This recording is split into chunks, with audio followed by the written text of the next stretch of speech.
Sud Radio, Osez entreprendre, Thomas Binet. Et bonjour Thomas. Bonjour Laurence. Au sommaire d'Oser entreprendre ce matin. Eh bien, je vais vous raconter la saga du discounter Action et on va recevoir en grand témoin Sylvain Bersinger, chef économie chez Asterès, auteur des entrepreneurs de légende. On va parler des recettes de réussite, des entrepreneurs d'exception et puis je terminerai en vous expliquant comment déléguer avec réussite des responsabilités dans son entreprise. On commence Thomas en partenariat comme d'habitude avec le magazine Entreprendre. Vous allez nous faire entrer dans les coulisses des entreprises. Votre saga de la semaine consacrée aujourd'hui à Action, la fameuse marque de discount qui vient bien sûr des Pays-Bas.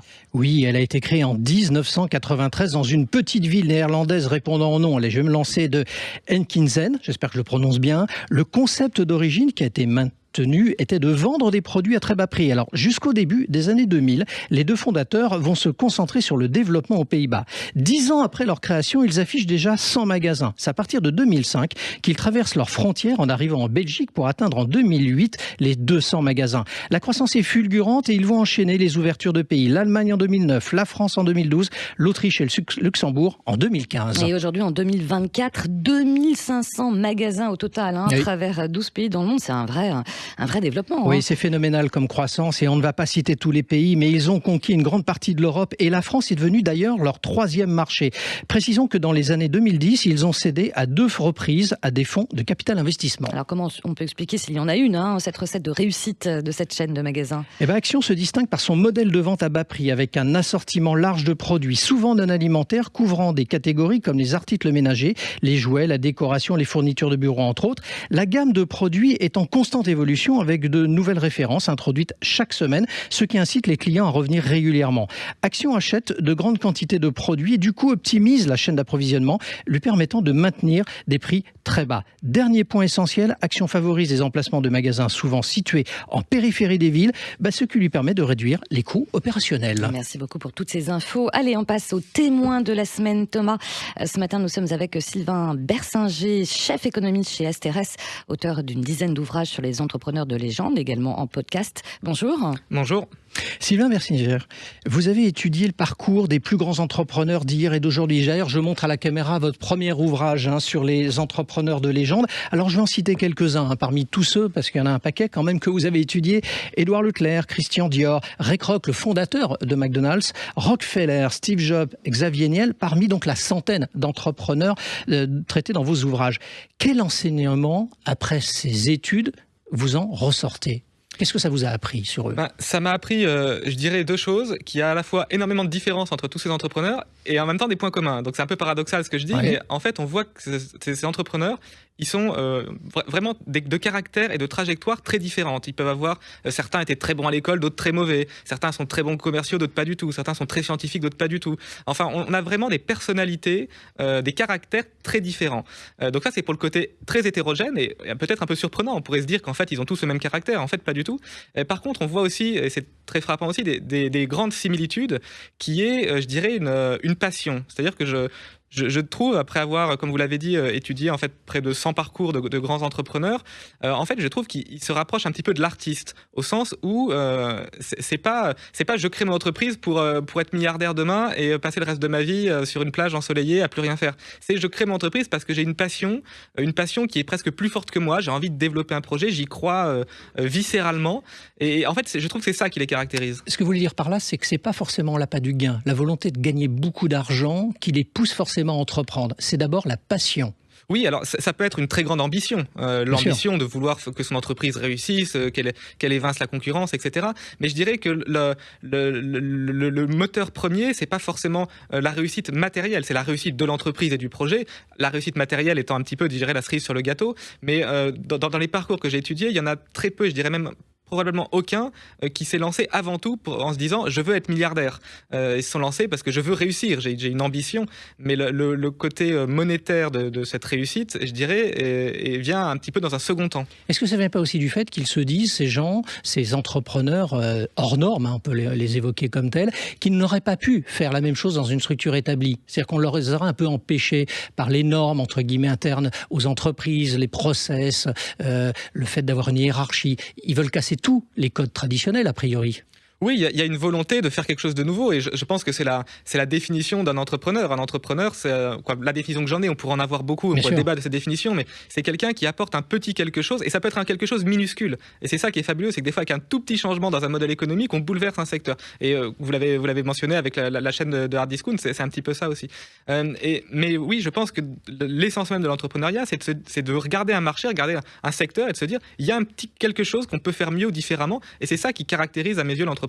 Est-ce qu'il y a une recette malgré tout ? Est-ce que vous en avez ressorti quelque part une martingale, j'en sais rien, une recette, quelque chose un trait commun de réussite parmi tous ces personnages ? Alors, j'aurais pas de recette clé en main à vous donner. C'est dommage. Voilà, c'est très dommage. Sinon, je l'aurais déjà appliqué moi-même. C'est vrai.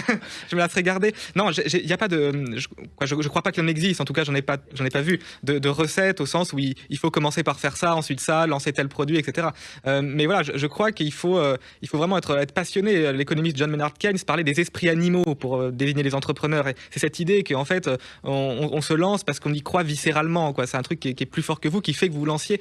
Et je crois que c'est ça, pour un entrepreneur aspirant, je dirais, il faut se dire, est-ce que c'est ma passion ou pas ? Ce que j'entends dans vos explications, c'est qu'a priori, le trait commun que moi j'essaie de retraduire à travers ce que vous en dites, c'est qu'ils auraient tous quand même un point commun, c'est d'être contre-courant, hors norme, c'est de ne pas rentrer dans des moules établis. Oui, forcément, parce que si vous voulez avoir une idée nouvelle et un produit nouveau ou un process nouveau, il faut forcément à un moment donné que dans votre tête, vous ayez vu le monde de manière un petit peu différente des autres. Donc il faut avoir, je dirais, une certaine originalité et le courage, comme disait Steve Jobs, le courage de porter ses projets même à contre-courant, même face à des gens qui peuvent vous dire que c'est perdu d'avance. Il y en a quand même un certain nombre parmi ceux que vous avez étudiés qui se sont d'abord cassés la figure plusieurs fois avant de réussir. La réussite n'est pas systématiquement dès le départ, bien évidemment. Non, la réussite n'est pas systématiquement dès le départ. Vous parliez de Ray Kroc et de McDonald's. Il a commencé en vendant des machines à milkshake. Alors ça a bien marché un moment. Après, ça s'est essoufflé. Il a vu le projet il a vu le premier restaurant McDonald's. Il s'est dit, il faut racheter cette chaîne et la développer. Donc oui, on a des exemples d'échecs, évidemment. Et la réussite n'est pas toujours instantanée. Et parmi cette centaine de portraits, quel est celui qui vous a peut-être le plus impressionné ? Pas forcément par sa réussite, mais peut-être par son personnage, par son caractère, par sa manière de faire. Est-ce qu'il y en a un qui ressort du lot ? Alors, il y en aurait pas un. Me demander d'en choisir un, c'est un peu difficile. Oui. Il y en a plein, en fait. Les entrepreneurs, c'est plus passionnant que des romans. La réalité dépasse souvent la fiction.